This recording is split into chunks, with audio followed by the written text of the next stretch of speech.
Siapa nama kamu? Nama saya Elis, Pak. Nah, Nona Elis, coba kamu ceritakan dari awal bagaimana ruang tamu bisa berantakan seperti ini dan kenapa tidak ada yang tahu Nyonya Tina pergi kemana. Begini, Pak. Pagi-pagi seperti biasanya saya pergi ke pasar. Tepatnya jam berapa kamu pergi ke pasar?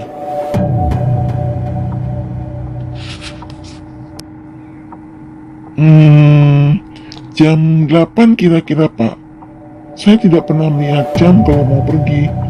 Pokoknya begitu saya sampai di sini, saya langsung pergi ke pasar seperti biasa, dan uang untuk belanja sudah ada selalu diletakkan di atas meja makan.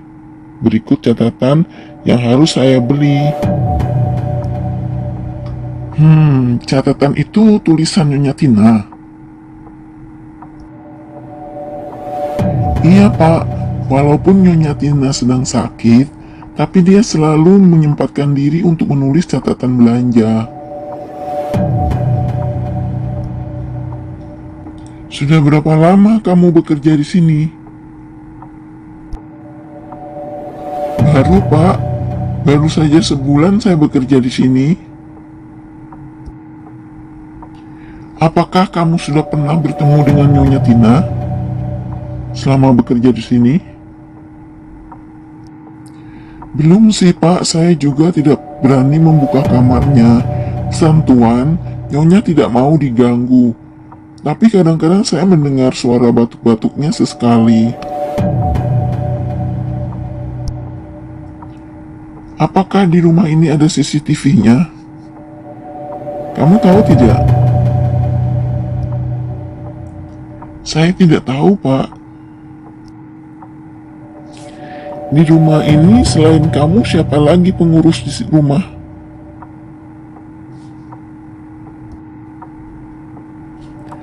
Ada, Pak, tukang kebun namanya Pak Dudung. Tapi dia kerjanya hanya setengah hari. Dari pagi sampai siang saja, setelah makan siang dia pulang. Oh, jadi sekarang Pak Dudung sudah pulang?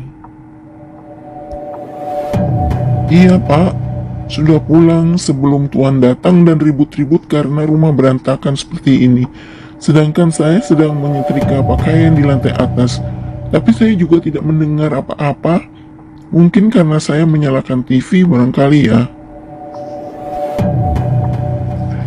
Baiklah, Elis.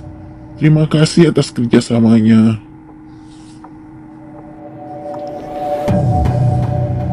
Oh iya, Elis. Kalau besok Pak Dudung datang, suruh tunggu saya ya, jangan pulang dulu. Baik, Pak. Saya mengerti. Pak Dudung, Bapak tahu mengapa saya panggil Bapak?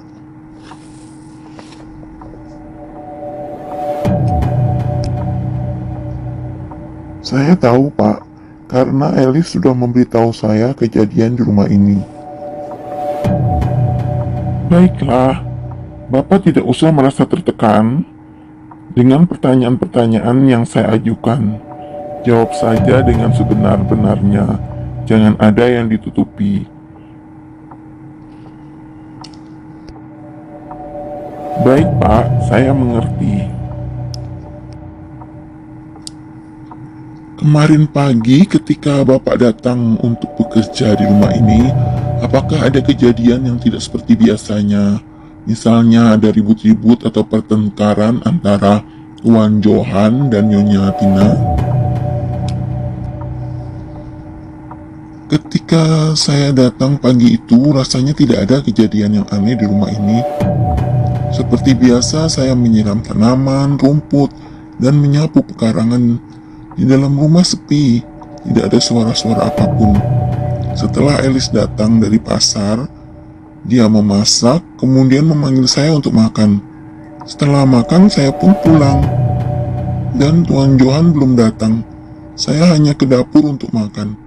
Memang saya tidak pernah masuk ke dalam rumah selain hanya ke dapur, karena Tuan melarang saya.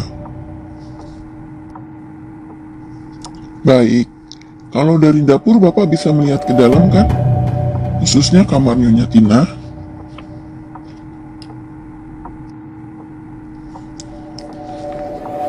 Iya Pak, bisa.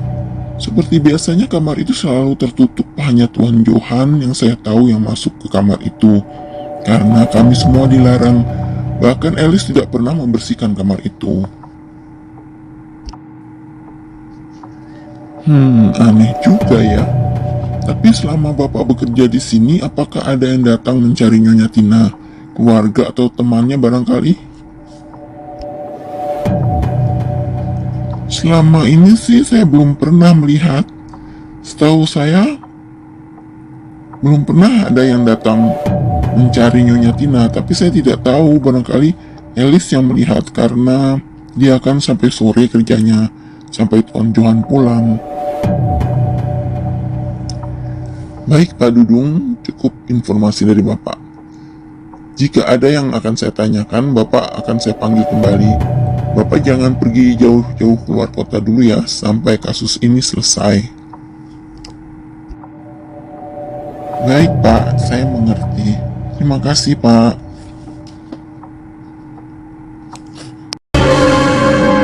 Pak Johan, Anda jangan berbelit-belit lagi bicaranya. Katakan yang sebenarnya, di mana Nyonya Tina? Maaf Pak, saya benar-benar tidak tahu. Saya sungguh-sungguh tidak tahu. Ketika saya pulang, keadaan rumah sudah seperti itu. Istri saya tidak ada di kamarnya. Saya bingung sekali Pak. Makanya saya langsung melapor ke polisi. Pak Johan, saya sudah mengerti. Saya sudah mendalami kasus ini. Jadi Bapak saya harap segera mengatakan dan menjelaskan apa yang sebenarnya terjadi sebelum terlambat. Dan Bapak akan mendapatkan hukuman yang lebih berat lagi nanti. Apa yang harus saya akui Pak? Istri saya benar-benar hilang. Saya minta tolong untuk mencari istri saya Pak. Dia itu juga sudah tidak ada orang keluarganya. Dia itu yatim piatu, Pak.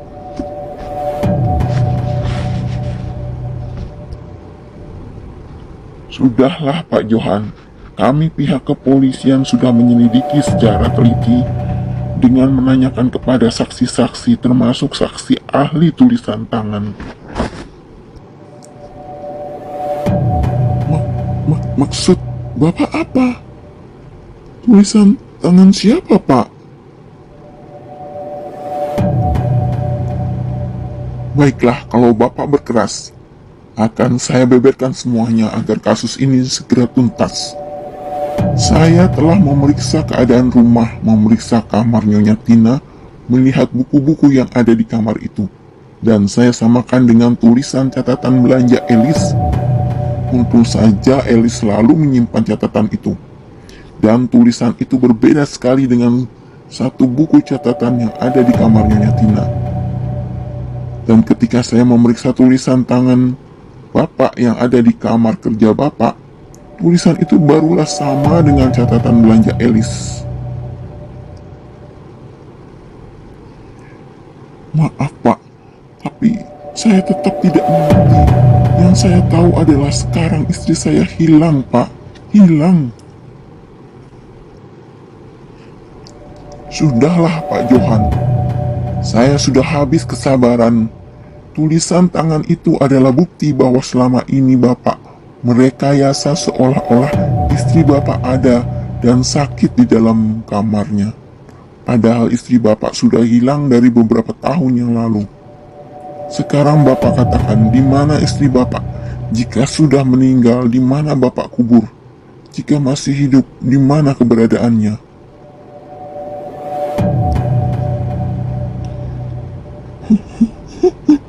Ampun Pak, ampun. Istri saya sebenarnya sudah meninggal dunia karena kecelakaan. Saya bertengkar dengannya di atas tebing ketika kami pergi berwisata dan saya hilaf mendorongnya. dan istri saya jatuh ke dalam jurang. Selama ini saya hidup tidak tenang dan dikejar-kejar rasa bersalah, Pak.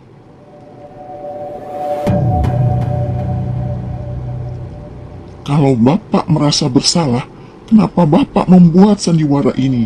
Yang jelas Bapak ingin meloloskan diri dari kesalahan Bapak. Bisa-bisanya juga Bapak merekam suara batuk-batuk istri Bapak yang kadang-kadang didengar oleh Elis. Apa Bapak kira kami polisi orang-orang bodoh? Terimalah hukuman Bapak sekarang, akibat dari perbuatan Bapak sendiri.